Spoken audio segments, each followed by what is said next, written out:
இன்று Google Pay இல்லாத கடைகளே இல்லை எனும் அளவிற்கு அனைத்து இடங்களிலும் கூகுள் பே QR கோட் 10 ரூபாய் டீயாக இருந்தாலும் 10,000 ரூபாய் பொருளாக இருந்தாலும் அதனை செலுத்த இன்றைய தலைமுறையினர் அதிகம் பயன்படுத்துவது கூகுள் பே தான். அப்படிப்பட்ட கூகுள் பே மூலம் புதிய மோசடியை ஒரு கும்பல் அரங்கேற்ற தொடங்கியுள்ளது. ஆன்லைன் மூலம் ஒவ்வொரு நாளும் புதிய வடிவில் மர்ம நபர்கள் மோசடியில் ஈடுபட்டு வருகின்றன. மக்கள் எச்சரிக்கையுடன் இருக்க வேண்டும் என்று தமிழ்நாடு காவல்துறையும் பல்வேறு வகையில் விழிப்புணர்வு செய்து வருகின்றன. அந்த வகையில் தற்போது ஜிபே மூலமாக நூதன மோசடி ஒன்று அரங்கேறி வருகிறது.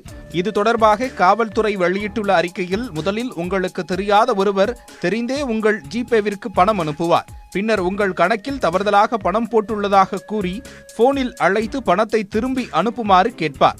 தங்களுக்கு சொந்தமில்லாத பணம் அது என்பதை அறியும் நீங்களும் பணத்தை திருப்பி அனுப்பினால் உங்கள் கணக்கு ஹேக் செய்யப்படும் என காவல்துறை தரப்பில் தெரிவிக்கப்பட்டுள்ளது. எனவே யாராவது உங்கள் கணக்கில் தவறாக பணம் அனுப்பியிருந்தால் அந்த பணத்தை மீண்டும் கூகுள் பே மூலம் அனுப்பாமல் அழைப்பவரின் அடையாள சான்றுடன் அருகில் உள்ள காவல் நிலையத்திற்கு வந்து பணமாக வாங்கிக் கொள்ளுமாறு தெரிவிக்குமாறு போலீசார் அறிவுறுத்தியுள்ளனர். இந்த மோசடி தற்போது தமிழ்நாட்டில் துவங்கியுள்ளதாகவும் அதை கவனத்தில் கொண்டு கூகுள் பே பயன்படுத்தும் வாடிக்கையாளர்கள் எச்சரிக்கையாக இருக்குமாறும் போலீசார் கேட்டுக் கொண்டுள்ளனர். மேலும் ஆன்லைன் மூலம் பண பரிவர்த்தனை செய்யும் பொதுமக்கள் மிகுந்த கவனத்தோடு கையாள வேண்டும் என்றும் தமிழ்நாடு காவல்துறை கேட்டுக் கொண்டுள்ளது.